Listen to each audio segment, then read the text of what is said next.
4 apenas. Diz a palavra do Senhor.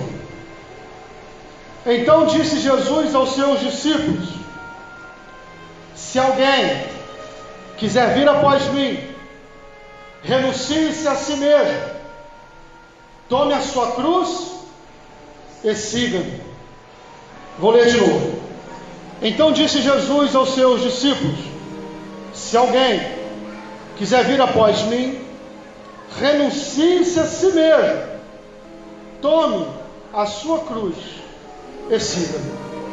Pode assentar em nome de Jesus. Aproveitando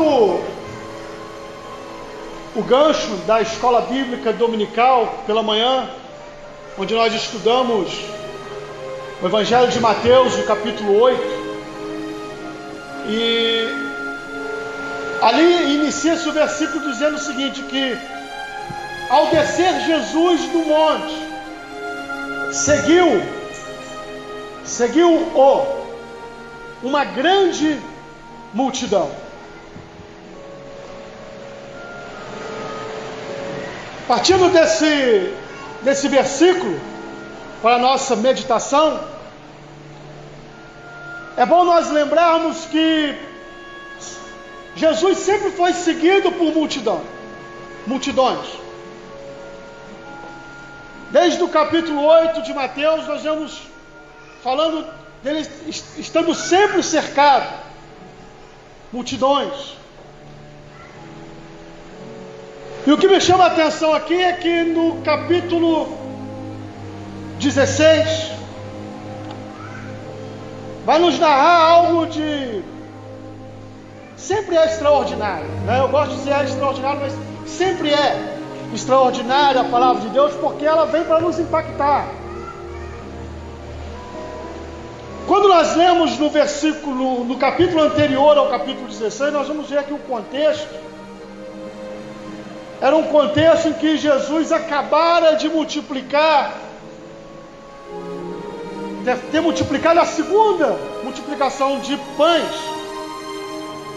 Ou seja, uma grande multidão estava ouvindo Jesus até tarde. Então ele multiplica ali os pães, atravessa, chega à cidade antes de chegar à cidade da região de Cesareia, os saduceus vieram para poder tentar a Cristo, fazendo-lhe perguntas, ou seja, para poder tentá-lo. Se tu é o Filho de Deus, dá-nos um sinal. Ora, Jesus já vinha operando vários milagres, muitos milagres. Acabara de multiplicar pães e peixes e alimentou 4.000 pessoas, homens. Não se contavam mulheres e crianças. Mais de 10.000 pessoas, com certeza. E eles chegam e perguntam para ele: dá-nos um sinal, se tu é o Filho de Deus. Vocês já vão entender aonde eu quero chegar. A multidão seguia Cristo e tinha audácia de perguntar a ele se ele era o Filho de Deus. Isso foi tornando-se mais intenso ao longo da narrativa do evangelista, e nós vamos percebendo isso passo a passo. Quando chega no capítulo 16, que é o capítulo do versículo que nós lemos, nós vamos ver que a multidão seguindo a Cristo e tendo já passado por isso, esse confronto, Jesus pergunta para os seus discípulos: essa multidão que anda me seguindo, quem eles dizem que eu sou? E os discípulos responderam: um diz que tu é Jeremias, Isaías, é João Batista.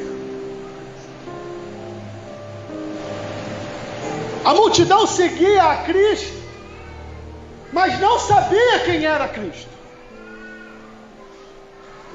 Isso me chama a atenção, pastor Jota, dentro desse versículo que eu li aqui, duas coisas que me chamam a atenção.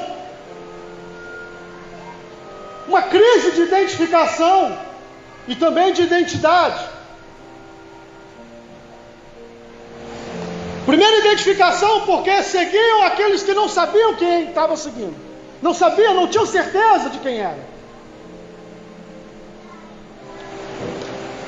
Preste atenção aqui. Eles não sabiam quem estavam seguindo. Numa certa ocasião, a multidão seguindo a Cristo, os discípulos da multidão está aí. Jesus disse assim: eles estão me seguindo por causa da multiplicação. Estão me seguindo por causa da comida.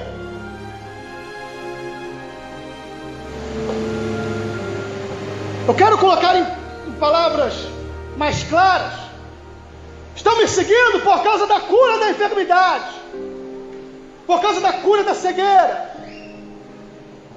Estão me seguindo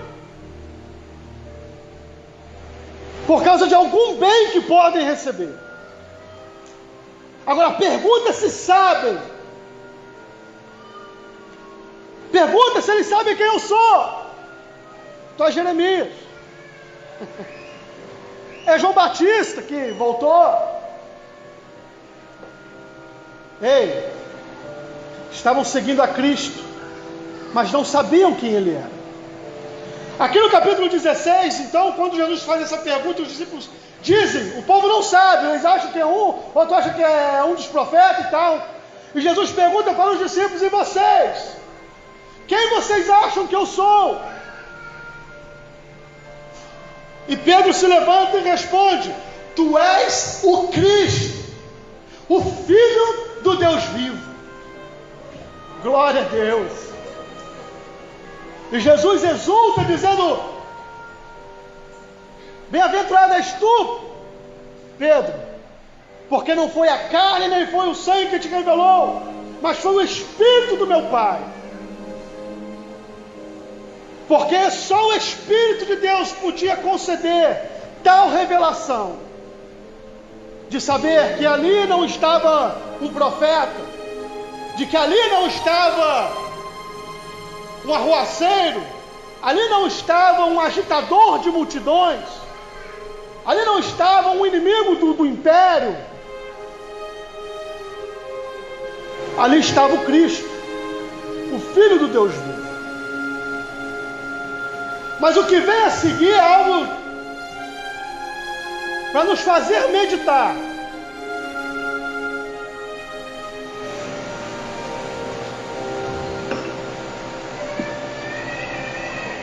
Após a confissão de Pedro, dizendo que ele era o Cristo, vamos só recapitular aqui. Grandes multidões seguindo ele, mas não sabiam quem era. Ele chama os seus discípulos à parte. E dentre os discípulos, um reconheceu e sabia quem ele era. Agora ele começa a contar para os seus discípulos e falar para eles sobre tudo o que deveria acontecer com ele. Ele começou a falar que ele deveria ir a Jerusalém, e como que ele deveria de padecer e sofrer nas mãos dos fariseus, dos saduceus, como que ele deveria ser crucificado. Aí vem algo que nos chama a atenção. Preste bem atenção aqui, irmãos, em nome de Jesus. Se você não entender isso aqui, preste bem atenção, não converse agora, em nome de Jesus.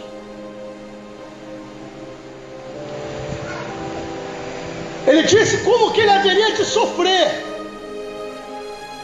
Imediatamente Pedro tem uma reação: Senhor, longe de ti que aconteça isso, isso nunca vai acontecer com o Senhor, isso não pode acontecer. E a reação de Jesus é extraordinária, porque Jesus, que outrora disse para ele: foi o Espírito de Deus que revelou que eu sou o Filho de Deus a você. Agora Jesus vai virar para ele e vai dizer: para trás de mim, Satanás. Porque você só conhece das coisas dos homens, do mundo. Você não conhece das coisas de Deus. Aonde eu quero chegar com isso? É aquela máxima do apóstolo Paulo, quando ele diz que a mensagem do Evangelho é loucura para os homens.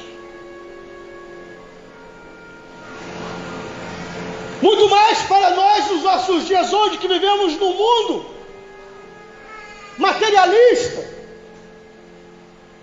que a cada dia que passa mais se rende e se entrega às necessidades de consumo, em detrimento daquilo que é o essencial, que são as coisas de Deus, as coisas do mundo espiritual. Já naquela época nós vimos uma manifestação clara de quem não conhecia o que era o Evangelho, de quem não conhecia aquele que ele seguia. Pois que uma hora Pedro disse: você é o Filho de Deus, e depois ele diz assim: longe de ti morrer na cruz. Porque a mensagem da cruz é uma mensagem de escândalo. A mensagem da cruz é uma mensagem de confronto. A mensagem da cruz é uma mensagem insuportável para todos nós. E quando eu falei aqui sobre crise de identidade, você só vai conseguir entender o que é a cruz do Calvário quando você conseguir entender quem é você. As pessoas têm crise de identidade. Aquela multidão não sabia quem estava seguindo. Tampouco sabiam quem eram eles mesmos. A mensagem da cruz é uma mensagem, irmãos, que nos confronta. Uma mensagem que nos constrange. O ser humano só pode valorizar o que aconteceu na cruz do Calvário quando ele passa a se conhecer, quando ele sabe quem ele é, quando ele sabe que ele não presta. Ei, é isso mesmo, nós não prestamos. O apóstolo Paulo vai dizer em Romanos, no capítulo 5, o versículo 23, que todos pecaram e destituídos ficaram da presença de Deus. Isso é coisa muito séria. Toda a humanidade estava destituída da presença de Deus. Eu não canso de falar isso aqui, vou morrer falando. Estávamos separados por causa do pecado.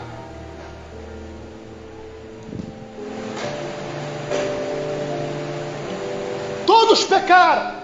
E ainda tem pessoas que têm a audácia de dizer: eu não peco. A Bíblia diz que aquele que diz que não tem pecado é mentiroso. Nós aqui estamos falando de um pecado que vem desde lá do Jardim do Éden. Porque a Bíblia diz que por um homem entrou o pecado no mundo. Sabe como nós sabemos que todos nós somos pecadores? Existe algo que é de fácil identificação. A Bíblia diz que o salário do pecado é o quê? A morte. Todos morrem. Isso significa que todos pecaram. Todos morrem. Esse é o maior resultado do pecado. E que prova que todo ser humano está caído nessa condição diante de Deus. Todos.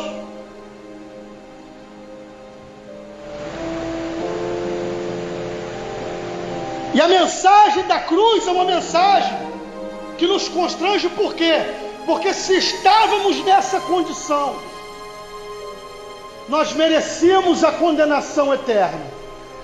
E seria justo, porque pecamos, É justo porque somos culpados. E aqui entra algo que nós não entendemos. Nem mesmo os apóstolos entenderam, ninguém entende, que é o amor de Deus.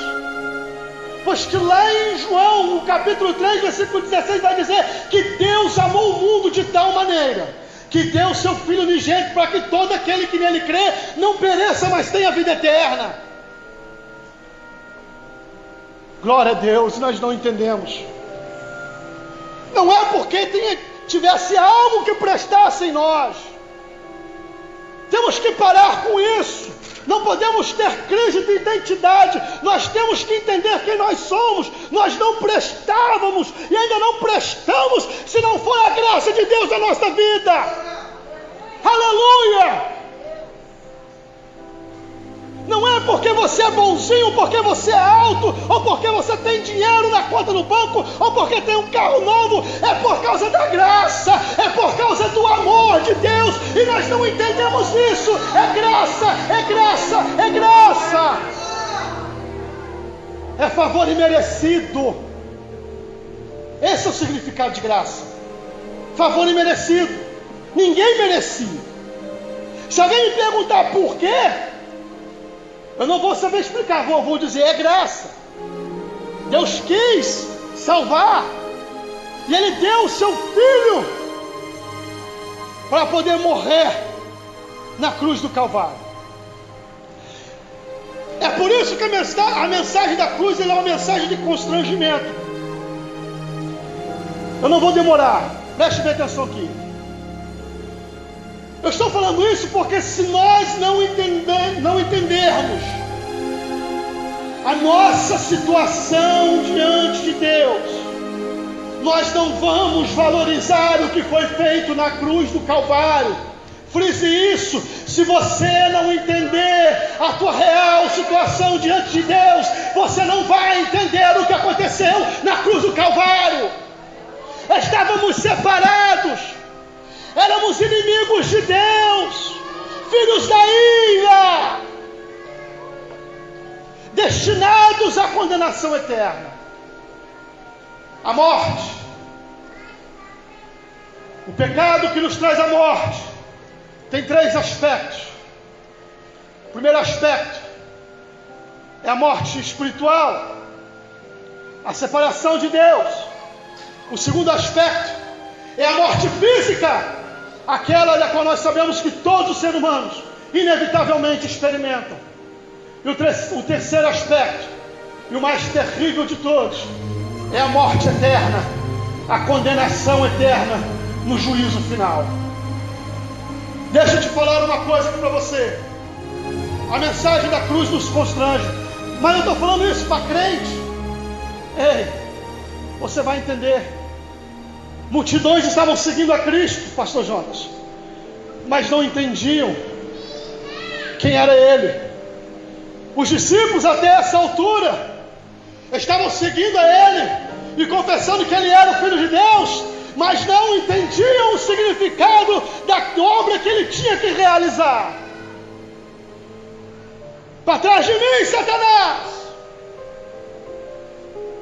Eu vejo hoje multidões e multidões desse pseudo-evangelho que nós vemos nos nossos dias, pregando um evangelho falsificado. Preste atenção nisso aqui.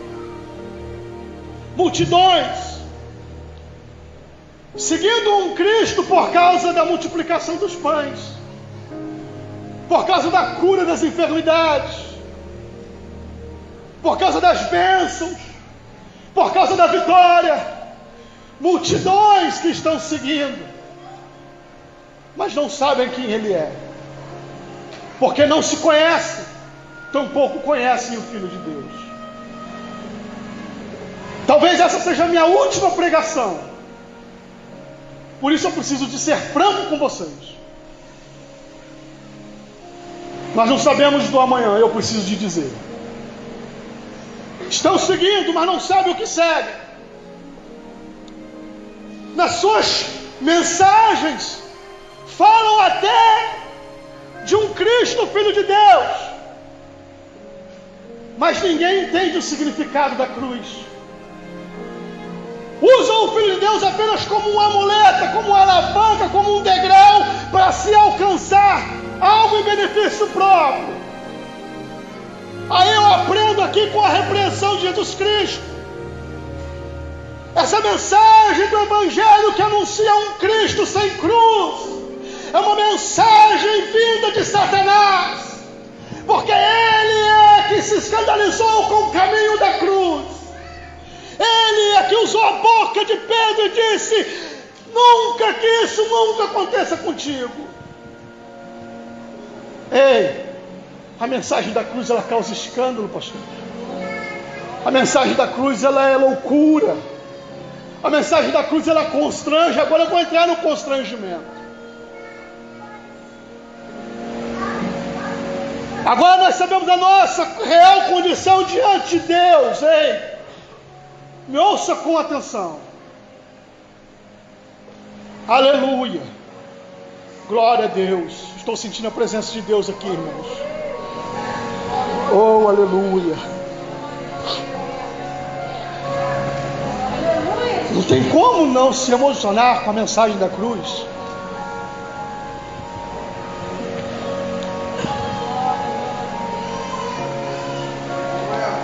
Aleluia. Jesus vai dizer assim, depois disso tudo, depois de toda essa, dá-nos um sinal. Jesus operando, curando, dá-nos um sinal, para a gente saber quem é você. Quem estão dizendo que eu sou? Estão seguindo ele, estão dizendo que é Jeremias, estão dizendo que é Isaías. Aí quando finalmente um diz assim, tu é o Filho de Deus, aí quando ele vai falar da mensagem da cruz, esse vai dizer assim, não, nunca, isso não pode acontecer. Jesus o repreende. E agora eu vou entrar no versículo que nós lemos. Depois de tudo isso, Jesus vai dizer, ei, prestem bem atenção no que eu vou dizer. Se alguém quiser vir após mim,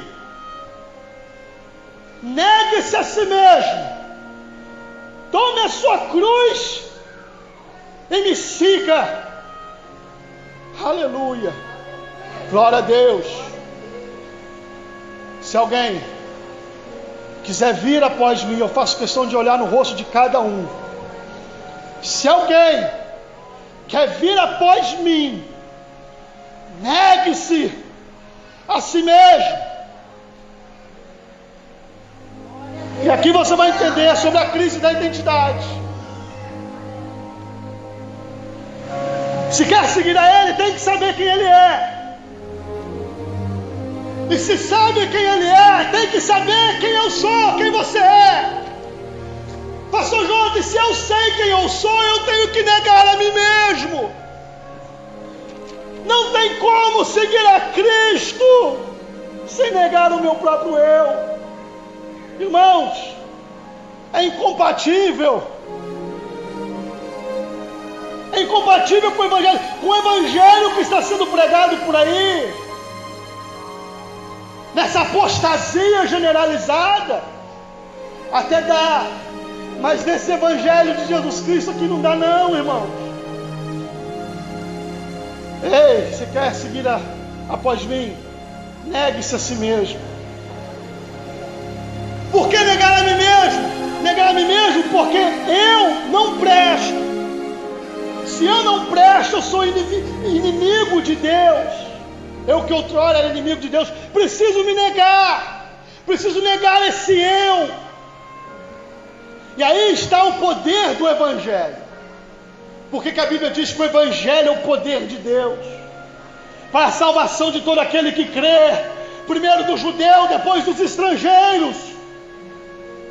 Porque o Evangelho é poder de Deus, ele vem para confrontar, ele vem para destruir o velho homem, pois que é isso que significa.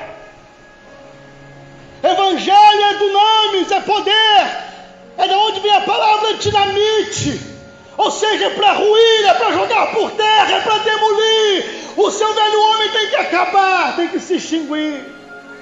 Aí você vai entender porque o apóstolo Paulo disse assim: já não vivo eu, mas Cristo vive em mim. Glória a Deus. Negar a si mesmo. E aqui eu quero dizer a vocês: negar a si mesmo tem outra implicação, pois que nós vemos pessoas que não querem se submeter à palavra de Deus, não querem se submeter à vontade de Deus, não querem se submeter à vontade revelada. Isso é para que nós venhamos nos atentar, que sirva de alerta para nós nessa noite. Pois que se nós não nos negamos, estamos vivendo as nossas vidas conforme as nossas vontades, fazendo aquilo ao nosso bel prazer. Ei, vamos tomar cuidado para não estarmos fazendo parte da multidão. Vamos tomar cuidado para não estarmos seguindo Jeremias, para não estarmos seguindo Isaías ou João Batista. Tomar cuidado para não estarmos seguindo um filho de Deus que não vai para a cruz. Que nós venhamos a tomar cuidado, meus irmãos, porque a mensagem do Evangelho é loucura para os homens, mas é poder para poder salvar todo aquele que crê. Diante de tudo isso, parece que eu vejo a imagem do dizendo: aquele que quiser vir após mim, negue-se a si mesmo. Vocês não querem ouvir falar da mensagem da cruz? A mensagem da cruz é loucura, é insuportável. Deixa eu falar para vocês: negue-se a si mesmo, cada um tome a sua cruz e depois me siga. Aleluia! Glória a Jesus.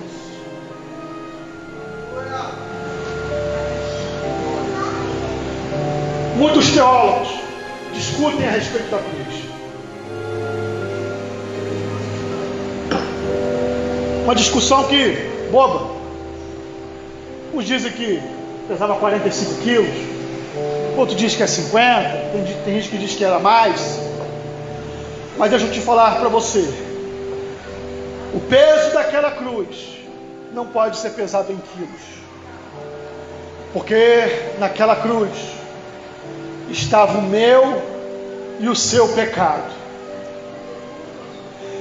E não pense que eu vou dizer novamente aqui algo que você possa ter ouvido por onde você já andou, de que Jesus morreu por você, como se isso fosse um mero benefício. Não. Jesus morreu no meu lugar. Jesus morreu no seu lugar. Se Ele morreu por mim, eu posso entender que é um benefício. Mas se Ele morreu no meu lugar, eu sou culpado. Se Ele morreu no seu lugar, você é culpado da morte do Filho de Deus. Aleluia! Que nós não venhamos fazer pouco caso da cruz do Calvário, meus irmãos. Minhas irmãs, em nome de Jesus, que o Espírito de Deus possa falar em cada coração. Muitos crentes estão vivendo a vida de maneira displicente, como se não tivesse acontecido nada há 2000 anos atrás. Crise de identificação ou de identidade. Que o Espírito Santo de Deus possa falar aos nossos corações nessa noite. Nós venhamos a entender, não dá. Esse falso evangelho sem cruz, a pessoa entra como pecador e continua no pecado. Entra traficante, sai traficante. Entra drogado, sai drogado. Entra adúltero, sai adúltero. E tantas outras coisas. Mas no Evangelho de Jesus Cristo não. É incompatível, tem que negar. Tem que negar. Negue-se a si mesmo. Não dá para ter ego. Ego é a palavra em grego para eu. Ego. Não dá. Negue-se a si mesmo. No Evangelho de Jesus Cristo, pode até entrar cachaceiro, pode até entrar prostituta, pode até entrar adúltero, pode até entrar bandido, aleluia, mas ele toma um banho na graça de Jesus Cristo e ele é liberto para a glória de Deus e é uma nova criatura. Quando ele entende, aleluia, não vai mais viver a vida de qualquer maneira. Quando ele entende quem ele é, quando ele entende quem é o Filho de Deus e o que foi feito na cruz do Calvário, não vai mais viver no pecado, não vai mais viver de forma displicente, de forma negligente. E eu já estou encerrando. Aquele que quer vir após mim, negue-se a si mesmo, tome a sua cruz e siga-me.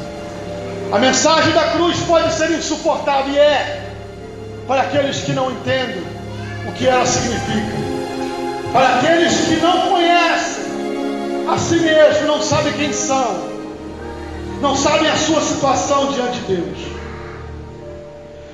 E aqui eu quero fazer um último alerta. No versículo seguinte, o versículo 24, Jesus vai dizer: pois aquele que quiser salvar a sua vida, perdê-la-á, mas quem perder a sua vida por amor de mim, achá-la. E aqui vai algo que vai contra a cultura que nós vivemos hoje, pois que muitas pessoas que estão no meio da multidão, achando que estão servindo a Cristo, estão tentando salvar as suas vidas. E aqui agora eu quero fazer um alerta. Nós, quantas das vezes damos prioridade aos nossos afazeres, damos prioridade à nossa vida particular, em detrimento da obra de Deus. E isso, eu me incluo nisso. Temos que fazer uma reflexão para saber de verdade quem é que nós estamos seguindo. Se nós estamos seguindo a um Jeremias ou a um João Batista, ou se estamos seguindo ao Filho de Deus que morreu no nosso lugar na cruz do Calvário. Que nós venhamos, irmãos, não ficar pensando que fazer a obra de Deus é perda de tempo. Tem muita gente que pensa assim, acha que fazer a obra de Deus é perda de tempo. Eu estou perdendo a minha vida fazendo a obra, não vou ir para a igreja não, eu vou sair, eu vou passear, eu vou isso, eu vou aquilo. E a obra de Deus sempre em último plano. Estão cuidando das suas vidas. Isso, deixa eu ser sarcástico aqui. Isso, cuida bem da sua vida. Procura bem cuidar das suas vidas e abandone as coisas de Deus. Isso só serve para que nós venhamos a entender que nós somos seguidores da multidão, não somos seguidores da cruz de Cristo. Não somos seguidores do caminho da cruz, do caminho que constrange, do caminho que nos confronta. Ei, que nós possamos sair daqui hoje entendendo que o que foi feito por nós é algo de extraordinário e imensurável. Eu já estou encerrando. Se coloque de pé nessa hora, em nome de Jesus. Entenda que é algo imensurável. Não dá para poder, com palavras, dimensionar de forma exata aquilo que Deus fez por nós ao nos resgatar do pecado, ao enviar o seu Filho para morrer em nosso lugar, para agora vivermos uma vida negligente na presença de Deus, Não! Que nós venhamos nos atentar e tudo aquilo que nos vier à mão, fazer conforme as nossas forças, fazer para poder honrar o Filho de Deus. Não há como pagar o que foi feito, mas tem como nos esforçarmos para vivermos a vida em santidade, vivemos a vida em oração, vivemos a vida de forma grata, fazendo a obra de Deus, gastando-se e deixando-se gastar na obra de Deus, sabendo que tudo que foi feito na cruz do Calvário foi imerecido, e que tudo que nós venhamos a fazer sempre será insuficiente para pagar o que Deus fez por nós. Que nós venhamos a seguir o Cristo do caminho da cruz, que nós não venhamos a seguir o Cristo da multidão, nem venhamos a seguir o Cristo, aleluia, que é confessado sem cruz. Que nós sigamos ao Cristo que pede para nós, que nos diz, que nos aconselha: aquele que quiser vir após mim, negue-se a si mesmo, tome a sua cruz e siga-me. Deus abençoe a sua vida, em nome de Jesus.